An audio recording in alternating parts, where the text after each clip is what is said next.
lees uit die Bybel uit. En ek wil hê jonk en oud en elkeen in hierdie plek moet nou baie mooi luister. Want ek gaan nou vir jou 'n paar dinge sê wat baie relevant is met betrekking tot die einde van dae en die eindtyd waaroor ons dan praat. Amen. Nou ek gaan met jou praat oor die skrif is teen die muur. Amen. Sal nou nog gou ietsie daaroor sê. Kom ons gaan. Ek lees uit Daniël, een van die profete. Profeet Daniël skryf hierdie woorde en dan sê hy in Daniël 9, die 27ste vers, en hy sal 1 week lank met baie 'n sterk verbond sluit, dis vir 7 jaar. En gedurende die helfte van daai week, dis na 3,5 jaar, sal hy slagoffer en spysoffer laat ophou. En op die vleuel van gruwels sal daar 'n verwoester wees, en wel tot aan die einde. En wat vas besluit is, sal oor wat woes is, uitgestort word. Ek lees vir u Matteus 24 die 15de vers, Nuwe Testament. Nou kom hy so in die Bybel sê, wanneer julle dan die gruwel van verwoesting waarvan gespreek is deur die profeet Daniël sien staan in die heiligdom. Waar gaan hy staan? In die heiligdom. Dan gaan ek vir u lees 2 Tessalonisense en ek lees die 2de hoofstuk en die 3de en die 4de vers. Laat niemand julle op enige manier mislei nie, en eers moet die afval kom, die mens van sonde moet geopenbaar word, die seun van verderf. Dis die Antichrist. En dan sê hy gaan in die tempel van God sit as God, en sal voorgee dat hy God is. Waar gaan dit gebeur? In die tempel. Ek gaan baie oor die tempel praat en die bou van die 3de tempel. Jy moet die prentjie mooi regkry. Met ander woorde, hier gaan dinge gebeur wanneer die Antichrist gaan sit in die tempel en daaruit gaan hy regeer en verklaar nie net dat hy God is nie, maar sal hy as God regeer. Nou goed, ek wil met u praat en begin by die skrif is teen die muur. Nou kerk van die Here, ek beskou hierdie meer as, soos ek sê, miskien meer lering wat ons wil gee. En u wil help in die proses wat die wêreld ingevang is en ook die kerk van Jesus. So met ander woorde, ek gaan baie skrifte vir jou gee en u sal dit nooit kan alles naslaan nie, moet maar neerskryf as jy wil.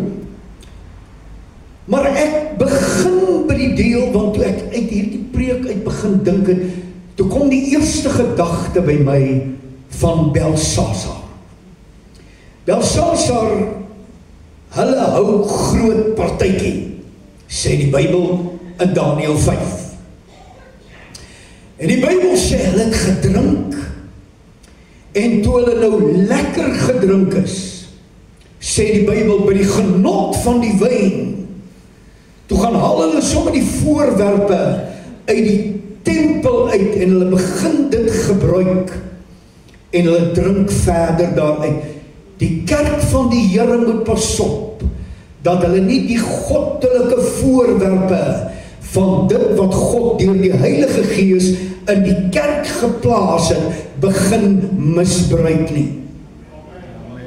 Dis 'n nuwe preek. Ek noem dit, want dit het gebeur met Daniël. Hierdie Belsasar kom en hulle drink, en terwyl hulle toe nou goed gedrink is en groot party gehou het, toe begin hulle somme die afgode uithaal, en toe begin hulle aanbid, en hulle begin hulle te prys, en skielik toe's daar 'n hand wat skrywe, en die hand, weet ons, het geskrywe, mene tekel die varsen, net beteken, jy is geweeg en te lig bevind. Belshazzar het een ding geweet. Hy het geweet, God het nou gepraat. Hy moes dit uitgeleg gekry het, hy moes dit in die deel kry, waarby hy ander ingeroep het, hulle kon het nie toe verklaar nie, toe gaan kry hulle vir Daniel, en Daniel sê, dis wat God sê, jy is geweeg en te lig bevind. Luister mense, elkeen wat na my luister, ek wil hê jy moet weet, dat God praat, in hierdie dae nog. En kom ek sê net vir u, die skrif is teen die muur. En eindtyd gebeure en profesie wat ons dan nou oor baie gaan praat, en ook vandag, is aan die orde van die dag. Met ander woorde, wanneer ek kyk na die eindtyd, wanneer ek kyk na die profesie, wat sien ons? Die skrif is teen die muur. God is besig om te praat. Hy is besig om dinge te sê, ja, vir die kerk van die Here, maar ook vir die sondaar, om sy ore oop te kry. Jy weet, ons praat van die tekens van die tyd. Maar kom ek sê vir u, ek wil het begin verander en sê, ons gaan nou begin praat oor die tyd van die tekens. As jy verstaan wat ek sê. Tekens van die tyd klink so in die toekoms, maar die tyd van die tekens beteken, dis nou besig om te gebeur. Amen. Wil jy moet die prentjie kry, ek gee so aanloop, dat jy dit net sal mooi. Jy weet, ek het so 2 bepalings, maar ek gaan my bepaal by die eerste ene, wanneer het sê dat daar is 2500 profesieë in die Bybel. Uit die 2500 is 2000 alreeds vervul. Maar is daar omtrent 500 profesieë wat nou in hierdie tye vervul moet word. Dit praat oor dinge soos, wat ek vandag seker baie oor gaan praat, is oor die herbou van die 3de tempel, Esegiel 40 tot 48, die opkoms van die antichrist in Daniel 9 en Matteus 24, die wegraping, Openbaring 19 en 1 Thessalonicense 4, die 1000-jarige vrederyk wat nou nog moet kom, is alles profesieë uit Openbaring 20 en Openbaring 22, die tweede koms van Jesus, waar hy sy voet op die Olijfberg gaan sit, en later meer oor die wegraping, en dan die tweede koms, is Sagaria 14:4 en Handelinge 1:11, en dan die oordeele wat sal plaasvind uit Openbaring 6 tot 9, en dan seker nog baie ander wat ons kan noem. Vervulde profesieë, sê die Bybel, is alreeds in die orde van die dag. Hoor wat sê die Bybel? Lukas 21 vers 31 sê hy so moet julle ook weet, dat die koninkryk of die terugkeer of die nuwe wêreld van God nou naby is, wanneer julle hierdie dinge sien gebeur. So daar's tekens wat ons na kyk, profesieë wat ons na kyk, en dan weet ons waar trek ons op die tydlyn van God. Amen. Amen. Ek gaan nou heel wat nog daaroor praat. Laasweek het ek met u gepraat oor die deel van die vervulde profesieë voor Jesus se koms. Nou daar onder andere kry jy, ek gaan het net weer vinnig noem, Jesaja 66 vers 8, dat een van die vervulde profesieë is, dat Israel moet weer gebore word. Nou daai is 'n koerantberig wat in daai tyd verskyn het, net na 14 Mei, wat hulle selfstandigheid gekry het, en sê dit Israel reborn after 2000 years. Is een van die koerante wat uitgekom het in daai selfde tyd, net nadat dit gebeur het. Wat sê die Bybel? Hoor nou die profesie. Ek gaan vervulde profesie nou net eers weer deurgee. Sê in Jesaja 66, 8ste vers, wie het so iets gehoor? Of wie het sulke dinge ooit gesien? Word 'n land op 'n enkele dag gebore. Op die 13de Mei was Israel nog onder die jurisdiksie en het hulle geen selfstandigheid gehad nie. In een nag gebeur het op 14 Mei toe Israel 'n staat geword na 2000 jaar. Nou sê hy, of hoe kan 'n nasie met een slag gebaar word? In een nag kom dit deur en word Jesaja 66 vers 8 vervul. Wanneer jy kyk na die volgende ene, is dit uit Psalm 132 vers 13 en 14. Nou ons weet dat die eerste minister Benjamin Netanyahu op 'n stadium verklaar het en het dit wêreldwyd op die media geplaas dat Jerusalem die hoofstad van Israel is, en dit het op 6 Desember 2017 was het deur Donald Trump van die Verenigde State bevestig, soos dit dan 3000 jaar terug was in die tyd van Dawid. U moet onthou dat Jerusalem moet die stad word wat wêreldbekend sal staan. En as dit was in Dawid se tyd, dat Jerusalem die hoofstad was, waaruit alles gefunksioneer het nou na 2000 jaar weer eens gekom, en dit word verklaar, daai is in 1967, in die oorlog, wat hulle oorname gevat het, en toe val hulle Jerusalem binne, en hulle neem Jerusalem weer terug. Die Bybel sê, in Sagaria 14, 12 en 13, en die nasie sal aan die einde optrek teen Jerusalem en teen haar veg. Goed, nou kry jy in hierdie dae dat daar spotters is. Jy weet, jy het dit ook mos al gehoor. Waar is nou die tekens? Nee, wat sê hulle? Hierdie ding is al lang al so. Julle klomp Pinkstermense preek hierdie goed al vir jare. Hoor wat sê die Bybel. Psalm 132, 13 en 14de vers. Kom hy eers so, hy sê, want die Here het Sion uitgekies.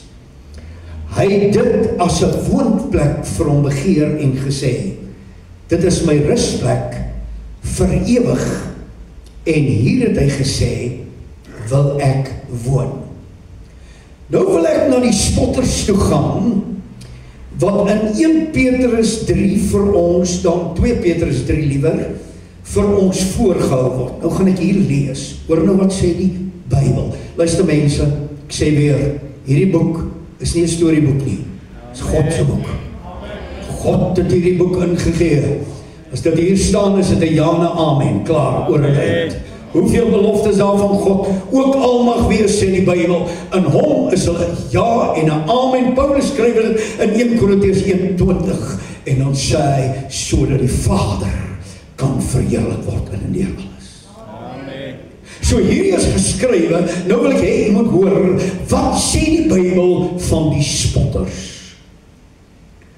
Hy sê in 2 Petrus 3, dit moet julle al verweet, dat daar aan die einde van dae, wanneer die einde van dae spotters sal kom, wat volgens hulle eie begeerlikhede wandel, en dan sê hulle, waar is die belofte van sy wederkoms? En dan sê die Bybel in die 5de vers, want moedswillig vergeet hulle. En dan sê die 16de vers, dat daar 'n toenmalige wêreld was, wat God 'n oordeel oorgegee het, en ons sien vandag nog die reënboog, dat God die waters gestuur het, om dan die wêreld skoon te maak. Maar dan kom hy in die laaste een, en dan sê hy, en daar dieselfde woord is weggelê, dat God aan die einde nie weer water sal gebruik nie, maar sê hy in die 7de vers, maar word vir die vuur bewaar, wanneer in die dag van die oordeel. Kom die 8ste vers, maar laat hierdie een ding julle nie ontgaan nie, geliefdes, dat een dag by die Here soos 1000 jaar en 1000 jaar soos een dag dan is.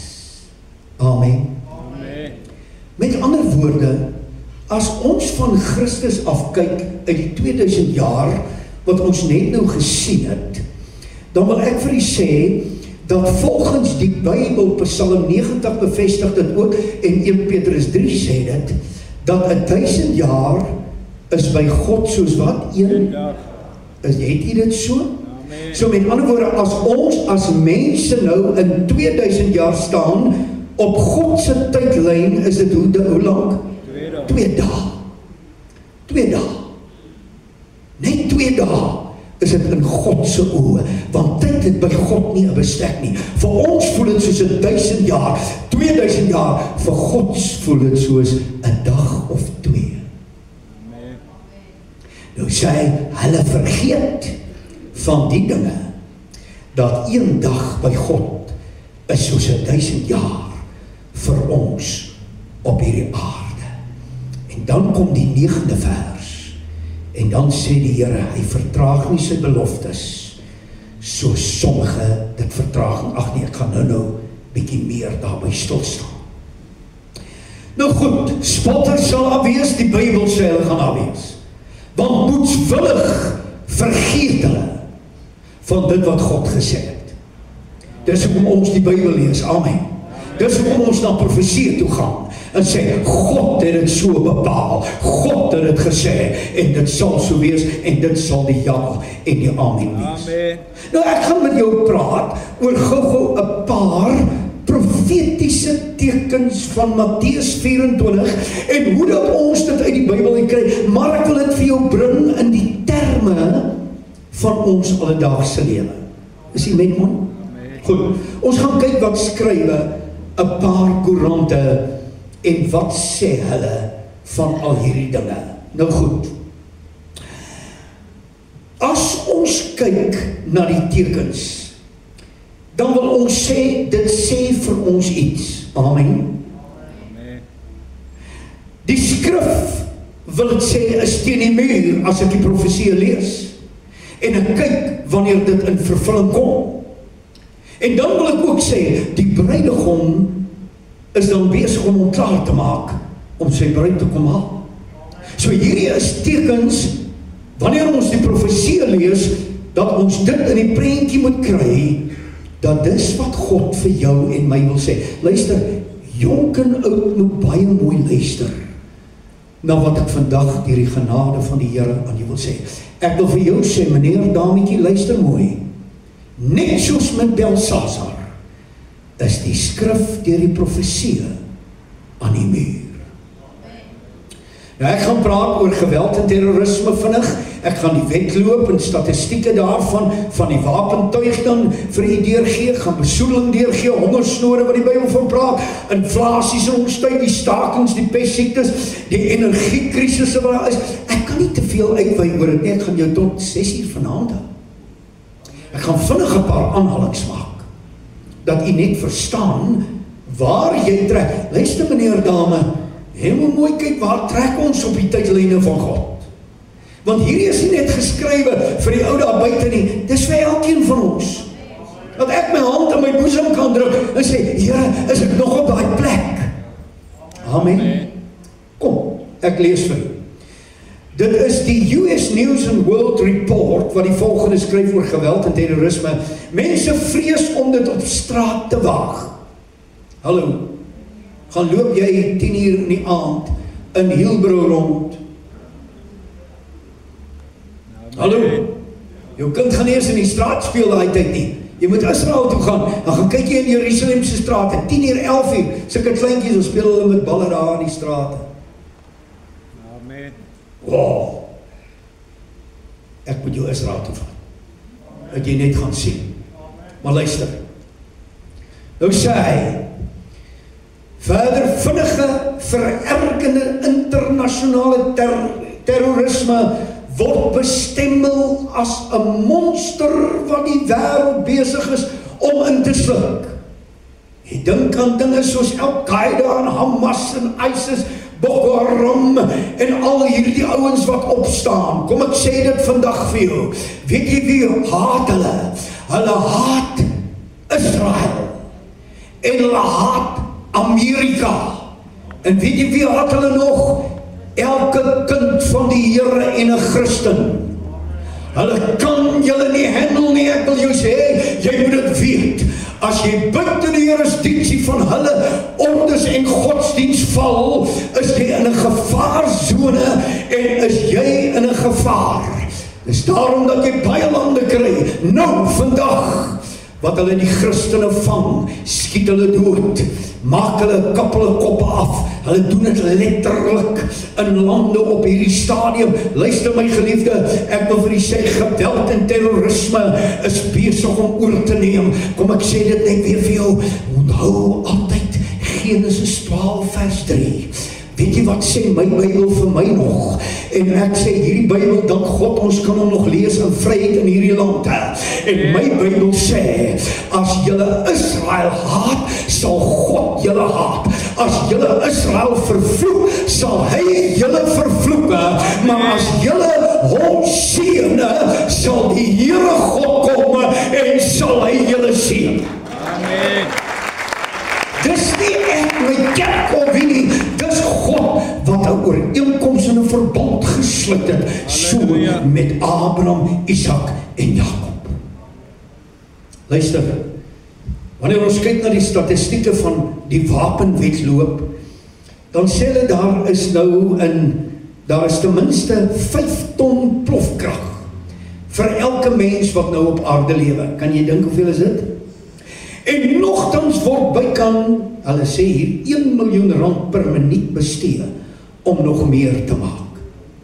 Jy dink aan ouens soos Rusland, jy dink aan plekke soos China, jy dink aan Iran en Korea, hoe dat hulle besig is om hulle voor te raai. Luister mense, luister, hoor net, weet jy, ek dink net daaraan.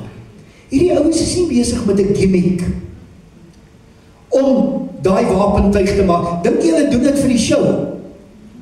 Hallo? Is Rusland en China wat nou die dag by mekaar gekom het saam met Noord-Korea, terwyl die 3 hoofde daar was, het hulle 'n display gegee van die wapentuig, die bomme, die bomwerpers, die dinge wat hulle het. Dink u dit word vir 'n show gedoen?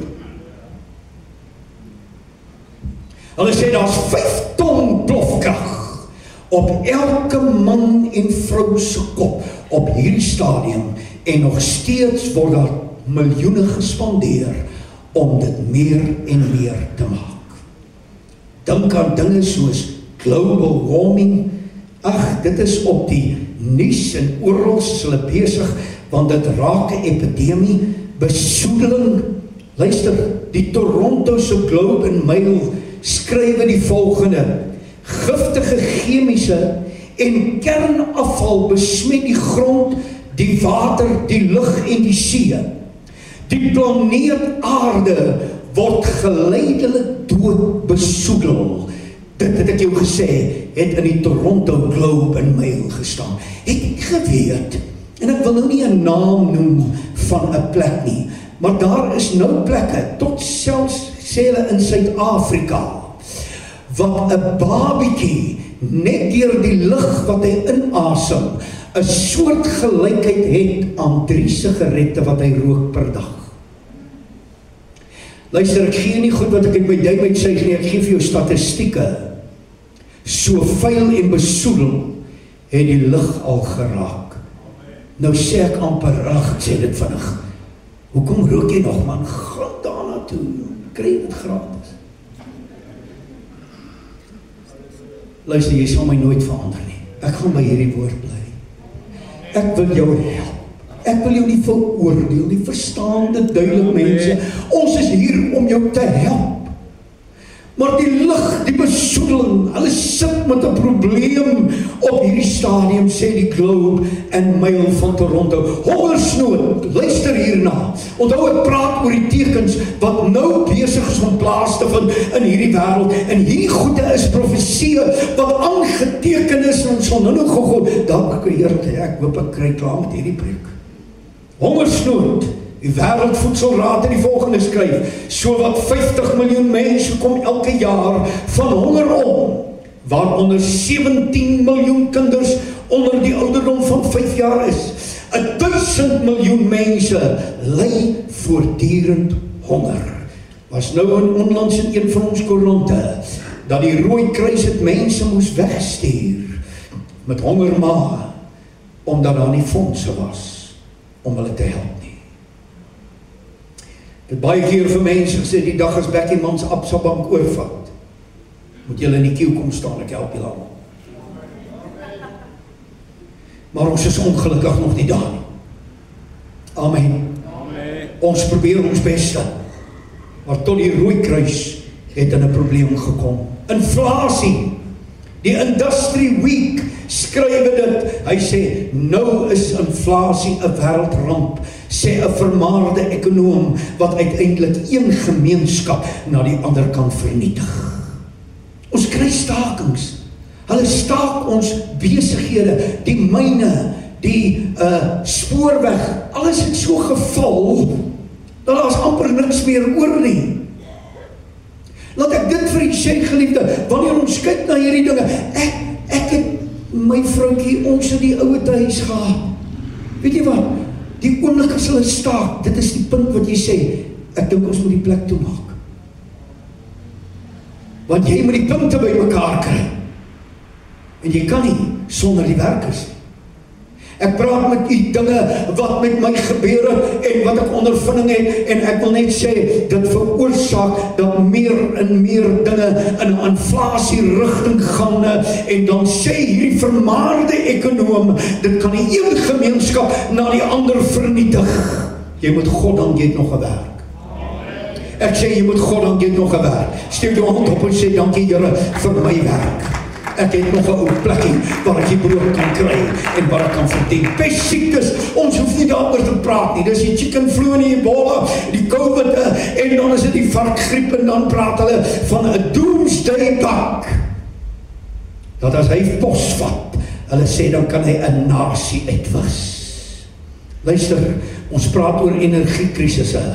Foreign Affairs skryf hierdie volgende. Hulle sê oliekrisisse sal wêreld vooruit gaan baie jare agteruit sit. Moenie dink omdat jy vandag nog kan petrol ingooi by 'n vulstasie, ek gaan môre nog daar wees nie. Onthou jy die tyd van die coupons en die goedjies? Jy kon nie eens in die aande ry nie. Hulle het jou gebelek. Ag, is al daai ou dingetjies wat gebeur, maar ek wil net vir u sê, luister my geliefde, daar is 'n krisis op hierdie stadium en 'n energiekrisis wat groot dinge kan veroorsaak. Luister, die Wêreldraad oor die toekoms sê dit. Hulle sê die wêreld laat 'n mens vandag al hoe meer dink aan 'n opslagkoel, terwyl dit die een ramp na die ander ramp voortslinger. Dan sê hulle verder, baie mense vrees dat hierdie krisisse die ondergang van die mensdom kan beteken, of soos die Bybel dit stel, die einde van die wêreld, in Matteus 24 vers 3. Luister geliefde, ons het gesê dat Matteus 24 vers 8 was die woord wat ek laasweek gebruik het uit die 8ste vers van die woordjie smarte, wat eintlik in die Grieks beteken oudien.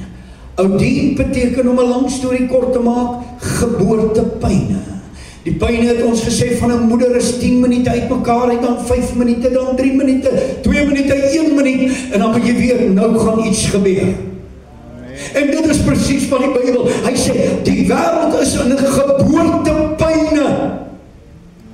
En daai woordjie Oudien sê, ons in hierdie wêreld staan met hierdie tekens wat nie net gebeur nie. Ja, jare terug het dit ook gebeur, maar jy sal sien, dit gebeur al hoe vinniger, al hoe haastiger, al hoe meer kort op mekaar, al hoe ernstiger, en ek wil sê, ek dink ons is op die einde van die tye, want jy sien, hierdie is profetiese tekens. Amen. Nou, waar is ek nou? Gee daar iets, laat ek sien. Yes. Daar het nou uit Texas uit Amerika, het daar die 5 rooi koeie gekom, en ek dink jy weet miskien van dit, baie van julle het dit al gesien op die internet en hoe dit sê. Die 5 rooi koeiverse wat ingevoer is, daar is een van hulle is besig met 'n inspeksie, die rabbies en so aan op hulle. En daai diere word vandag in Silo gehou. Daar was Samuel, as 'n klein seentjie in die tempel was. Nou hulle word ondersoek, daardie diere, of hulle dan nou werklik in die deel staan en hulle kwalifiseer volgens Numeri 19. Nou hoekom is dit nou belangrik en relevant? En ek gaan nou 'n redelike uitbreiding gee oor hulle en bietjie met die praat oor dit, want as jy dit sien, is dit 'n absolute teken van die eindtyd. Nou wat gebeur in Numeri 19 is dit daar word instruksies gegee hoe dat daai dier wat volmaak moet wees volgens hulle standaarde om dan geoffer te word en verbrand te word en geslag te word. Hulle sit dit dan op 'n altaar, brand hom totdat hy as is. En dan word die as en die water gemeng vir die reiniging volgens Numeri 19 van die kohanim wat dit die priesters is wat die tempeldiens moet doen. So voordat die priesters tempeldiens kan doen, moet hulle eers 'n reiniging deurgaan met 'n dier wat kwalifiseer volgens Numeri 19. En wanneer hy dan verbrand en geslag is, dan word daai as gemeng met water en deur dit word die priesters dan geheilig en gereinig om in daai deel te kan staan. Nou, voordat die tempel gebou kan word, moet die priesters eers gereinig word. So wat sê die rooi koeie vir ons? Dis 'n teken van hoe naby of hoe ver ons gevorder het na die eindtyd van die koms van die wegraping en van Jesus. Hou dit in gedagte. So die bou van die 3de tempel is 'n aankondiging van 2 dinge. Nommer 1, dit gaan die vertrek van die kerk inhou, die wegraping, en nommer 2, gaan dit die koms van die antichrist inhou. Want jy moet onthou, die oomblik wanneer die kerk weg is, sal die antichrist ondadelik kan openbaar. Nou ek wil hê jy moet kyk hier na die woord uit 2 Tessalonisense, en dan sê die Bybel dit so, net kry, dat daar is 'n aankondiging wat gemaak gaan word, dat voor die vertrek, dat die antichrist in die tempel sal sit, en dat hy daarin gaan regeer. En dit sê 1 Tessalonisense 4, dat eers moet die dode in Christus opstaan, die Here tegemoet, en daarna hulle wat in die lewe oorbly, die Here tegemoet in die lig. Met ander woorde, baie duidelik wil ons sê, die bou van die 3de tempel sal dan die aankondiging wees ook van die vertrek van die kerk, en ons sê nie, dit gaan eers gebeur nie, moenie wag daarvoor nie, dit kan net na die vertrek ook gebeur. Amen? En dan sal die antichrist kom en sal hy oorneem. Nou die opsomming gee vir ons 'n tydlyn vanaf die 7 jaar wat dan nou gaan plaasvind. Vanaf die bou van die tempel tot by Armageddon. Daai sal 'n bestek wees van die 7 jaar wat gaan plaasvind. Nou, wanneer die Antichrist oorneem, sal hy 'n verbond en 'n ooreenkoms met Israel sluit. Daniël 9 sê dit, hy gaan 'n ooreenkoms maak en hy gaan 'n deel van 'n verbond sluit met Israel. Hierdie ooreenkoms gee aan Israel, hoor nou mooi, dan die reg om die tempel te herbou en ook die offers te bring. Die bouwerk en die voorbereiding sal onmiddellik begin. Die offers sal onmiddellik begin en die bouwerk kan binne 2 jaar, sê hulle, kan hy in gebruik wees, die tempel. Nou Israel sal tydelike vrede in die eerste 3,5 jaar ervaar. Die Bybel sê dit so in 1 Tessalonisense 5:3. Hy sê, wanneer hulle sê vrede en veiligheid, gaan 'n skielike oorderf hulle verval.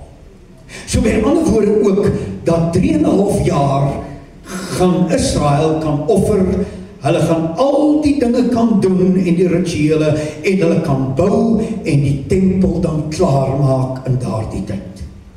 In die middel van die 7de jaar, die laaste 3,5 jaar, sal die Antichrist dan die verbond en die ooreenkoms verbreek.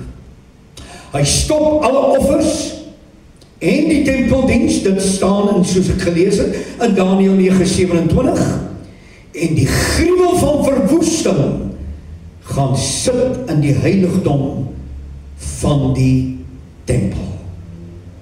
Luister geliefde, jy kan dit lees, Matteus 24:15 en 2 Tessalonisense 2:4. Dit beteken dat die tempel gebou moet wees en in gebruik moet raak, sodat die Antichrist, wanneer hy kom en die kerk weg is, hy kan insit en dat hy daarvan kan regeer, soos dit vir ons net nou gedeurgegee was, dat hy gaan sit in die tempel en hy gaan regeer as God, bokant elke God. So hy gaan homself as God verklaar. Dan bereik dit die laaste 3,5 jaar wat die groot verdrukking genoem word. Dan gaan die Antichrist met volmag regeer. Die tempel gaan hy ontheilig en die groot vervolging en die plan, die oordele sal begin volgens Openbaring 13. Dit is dan dat Jesus na die 7de jaar sy voet op die Olyfberg gaan sit, terwyl die slag van Armageddon dan plaasvind. Jesus kom en dan vernietig hy die Antichrist en sy koninkryk volgens Openbaring 19, en daarna begin die 1000-jarige vrederyk volgens Esegiel 40:48. Met ander woorde, in kort opgesom is dit. Die wegraping moet plaasvind en ook in daai tydbestek sal die bou van die tempel dan ook plaasvind. Die volgende wat gebeur is, die Antichrist sal sy regering wees, 3,5 jaar, hy gaan 'n verbond sluit met Israel, en dan verbreek hy weer die verbond in die laaste 3,5 jaar. Dan gaan Armageddon aan die einde plaasvind, en dan sal die wederkoms plaasvind, waar Jesus sy voet op die Olyfberg sit, en dan gaan Jesus regeer, saam met sy kinders, en sy heiliges, wat saam met hom opgeraap is na die hemel, terugkom saam met Jesus, en ons regeer op hierdie aarde, vir 1000 jaar. Halleluja. Kyk hoe naby is dit. Kan ek vir u gou iets wys? Matteus 24 vers 32. Die Bybel sê, wanneer julle die vrye boom sien bot, dan sê in die 34ste vers, moet julle weet dat hierdie geslag, hoor nou mooi, hierdie geslag sal nie verbygaan totdat al hierdie dinge gebeur nie. Nou, hoe lang is 'n geslag? Geslag werk van 40 tot 42 jaar. Nou kom ons werk om op 42. Wanneer het die vyeboom gebot? 1948, 14 Mei, toe die vyeboom gebot, Israel het sy selfstandigheid gekry, en die oomblik toe dit gebeur, toe bot die vyeboom. Nou as jy 42 jaar